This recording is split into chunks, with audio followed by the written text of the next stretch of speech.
Hey, what's going on, everybody? It's Not Your Average Josh back here today for another movie review, and this one is coming a little bit later than I wanted to. Been having to work a lot lately, so I was not able to get this review in sooner. But I did see the Super Mario Brothers movie last week on Tuesday night. It was a midnight screening for it. I'm not gonna say I'm the biggest Mario fan in the world. I didn't catch every Easter egg that was in this movie. There's definitely plenty of videos you can find on YouTube, but I'm sure they caught every single one that you could possibly see.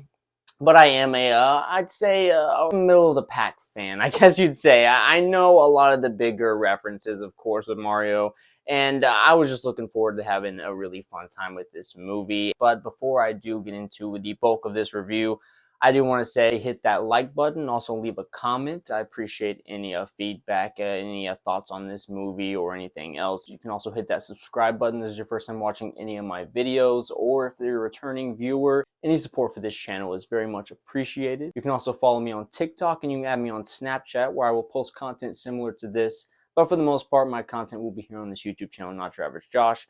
So again, I appreciate all the support, but let's go ahead and get into this review of the Super Mario Brothers. This lovely little animated film was directed by Aaron Horvath and Michael Jelenic. Also co-directing credits go to Pierre Leduc and Fabian Pollock, I believe. If I messed up any of those names, I'm sorry. It's also written by Matthew Fogel. It is the story of Mario and Luigi living regular lives as plumbers, living with their big old family who end up getting sucked in via portal into this huge Mario world that we all know and love, with Mushroom Kingdom, Bowser's Castle, and of course all the Kong people are there as well. Mario, Princess Peach, Toad, and Kong teaming up with a bunch of others to take down Bowser, who is looking to, well, as usual, take over things for himself. As I mentioned, I am not the biggest fan of Mario, but I was excited to see this, and going to the midnight screening was honestly just a fun adventure in and of itself. I honestly can't remember a time where I've actually gone to a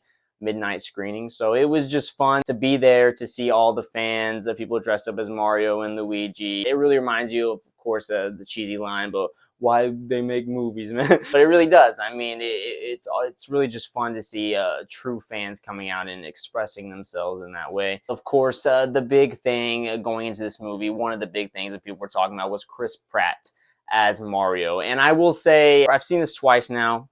In that first initial midnight screening, the first couple of lines, definitely you could feel the kind of awkward, uneasy energy in the crowd. I feel like it was a little, I don't want to say off-putting, but it was a little weird at first, I'm not gonna lie, because you could hear Chris Pratt so much in the voice.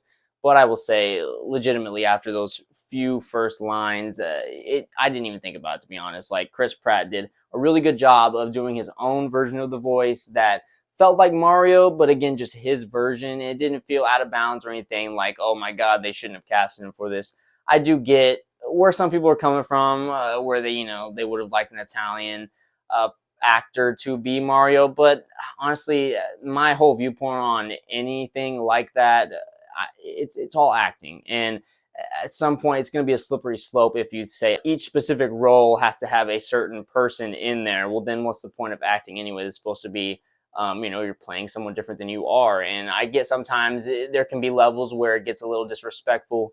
And I think that's all dependent on the situation. But I feel for the most part, in most situations, it gets a little overblown. And I think Chris Pratt did a good job here. I enjoyed it. If you didn't enjoy it, I'm not going to argue with you. But for me, I enjoyed Chris Pratt here. You also had Charlie Day as Luigi, who, much like Chris Pratt, I did hear a lot of Charlie Day and Luigi at times. And never took me out because, well, it's an animated movie, and really kind of the thing I'm going to keep going back to in this review is this movie was just fun. And so there's certain things that, in my review here, that I'm going to look over more than other people are. One of the main criticisms that this movie has been getting, I will get into, which I don't necessarily agree with, and it really all goes back to, I went into this movie, I wasn't expecting a deep story or anything. I was just looking to have fun, have a good time, and of course get all the fun little Easter eggs. Hope that they nailed all those out of the park. And I think this movie is so specific in that way where, yeah, other movies you want something more than that nostalgia and Easter eggs. Not that there isn't more than that in this, but feel like with this movie is just so specifically just unique to other movies, especially even animated movies, where it's the first time they're really doing Mario good. So I feel like for me, I guess I gave it a pass on some of those things. I'll get into more as I go. You also had Anya Taylor-Joy playing Princess Peach. I thought she did a really good job. Honestly, after seeing her in this, I can't see anyone else being cast as Princess Peach. She did really such a good job with that. My standout for this movie, Bowser, Jack Black. I had heard a few little rumblings, a little comments going into this movie before I seen it, that Jack Black had some singing numbers in this, or else I would have been completely surprised, because I really wasn't expecting it too much. But of course, once I heard that, I obviously had that in the back of my mind. And I really just loved his few music numbers he has in this movie. It just, you can tell he's having fun with this character. And yeah, I can see maybe some people who have the criticism where it seems like a little bit too much of a Jack Black character. I don't know, just not necessarily Bowser. It felt like it became more of a, like, half Jack Black and half Bowser, if that makes sense, because of the singing. And of course, Jack Black's known for that. And then the over-the-top goofiness. And the direction that Bowser goes in this, I actually liked. I don't know, it might have been predictable for other people, but I didn't expect the direction he went with regards to Princess Peach. Guess I won't spoil it if you haven't seen it yet, but I mean, seeing how much money this movie made, I'm sure if you're watching this, you've probably already seen it. Seth Rogen as Donkey Kong. He was my least favorite of the characters that I liked in this movie. Not trying to diss him or anything. I thought Seth Rogen did a good job in this. It was a serviceable job. He was really right for this character, but I don't know, there was something about it. I just think maybe I just liked all the other characters more. There wasn't necessarily anything that Seth Rogen did that was wrong. There was a funny moment where you had the classic Seth Rogen laugh, like a few seconds, like 5 second long Seth Rogen laugh. That was pretty nice, but he did a good job. It's just, I think I like the other characters more: Mario, Luigi, Toad, Keegan-Michael Key as Toad. Really nice voice that they did with that. It was just a really cute voice that Toad had. It was really awesome. He had that companionship, not always reciprocated, towards Mario. That was really awesome. From the minute this movie started to the end of it, I just had a big smile on my face, and it really just took me back to being a kid. My favorite thing to play in regards to Mario was Mario Kart. I've always, all the different versions that have come out, whatever device it was always fun playing Mario Kart, and I thought that was probably my favorite sequence in this movie. And I actually, the first time watching it, I wished it went on a little bit longer. Upon my second viewing, it was probably good enough to what it was, but I just really enjoyed this sequence so much, the way they brought Rainbow Road to life, and really just the way they brought this whole world to life. You really spent more time at the beginning of this movie, like 10 to 15 minutes, in the real world. Mario and Luigi living regular lives as plumbers, with meeting their family. I didn't expect we were going to spend so much time with them. I thought we were going to more or less get right into it. I didn't know that they were going to be discovering this world for some reason. I just thought that maybe they would have already had known about this magical Mario land. You get used to just seeing Mario and Luigi be regular people, and then have that fish out of water experience. Despite they were in crazy ass circumstances, they still adjusted in a reasonable time where it didn't become annoying. We're like, okay, come on, bro, get with the program. Them going to this world, the way they built Bowser's Castle out, Mushroom Kingdom, it literally all felt like you were in the game, just watching a further extension of a story where there's more dialogue involved. It just felt all just so great. The animation popped out so much, especially in IMAX where I saw it the first time.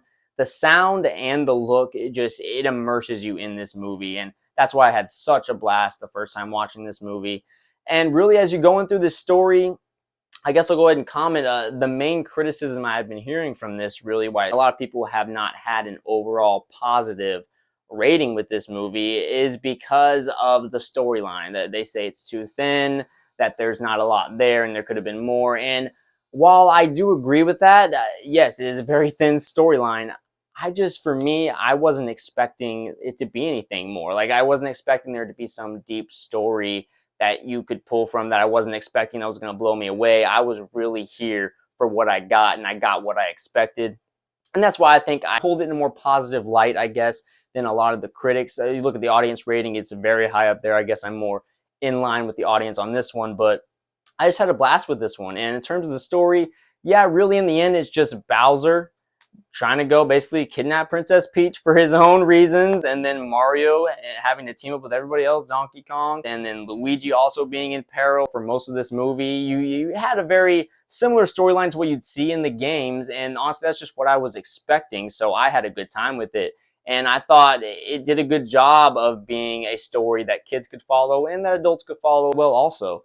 And I do understand how some people would want more. And sure, maybe if they end up making a second movie with this, which I'm sure they will, and they do have a deeper, more intricate, just dive deeper into the story more, where you really flesh out the characters more, maybe I'll be more appreciative. But for me, I got what I expected with this movie, and I just had a blast from beginning to end. I thought the runtime was very well paced. Once you get especially into that Mario world that we all know, the gaming world, and you get the layout of this map, and then you get this sequence when you meet Princess Peach, where all the little toads are around the Mushroom Kingdom, and you have that one toad with the glasses on. Not sure who played him, but it was like almost this Game of Thrones like scenario where they're around this table sorting out the battle plan, and like, we got to get the Kongs to come with us, and this whole argument where like the Kongs will never join, they never join anybody. I thought that was a really nice seemed like a Game of Thrones type reference or something of that ilk, of those type of movies and shows.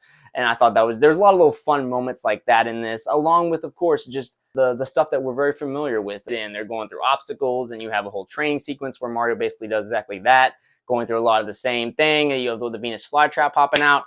And one aspect that is mixed for me and could become a negative more times that I see this movie is the fact that Bowser has this power. And I'm not going to say what it is, just in case you haven't seen the movie yet. He has this power basically from the beginning of the movie. He acquires this power, and there's through a lot of the movie where I'm like, why don't you just use that power, Bowser? He has this power, and again, I'm not gonna say what it is, but he could use this at any time. And there's a few times in this movie, especially once you get to the end, where I'm like, you could just end this very quickly. Obviously, the movie would be ended even shorter than it is, which is not a very long movie, which I liked. Yeah, that was just one criticism I had. Like, Bowser, I don't think he's that type of a dumb character. Like, he has his dumb qualities about him, some goofy, foolish qualities about him, but I feel like he should have used that. And then the ending does get a little wild. We go a direction I didn't expect we were gonna go, and I thought it was very fun, but it starts to get a little, just, I don't know, maybe a little too crazy. I thought maybe they could have contained it a little more for this movie, maybe save that for the second or third movie or whatever. But just a few little mixed aspects like that. Other than that, I just had a really good time with this movie. I think it's a blast. I can see why it's making so much money and will continue to make money. I don't see really much of anything in its way, especially in terms of family movies.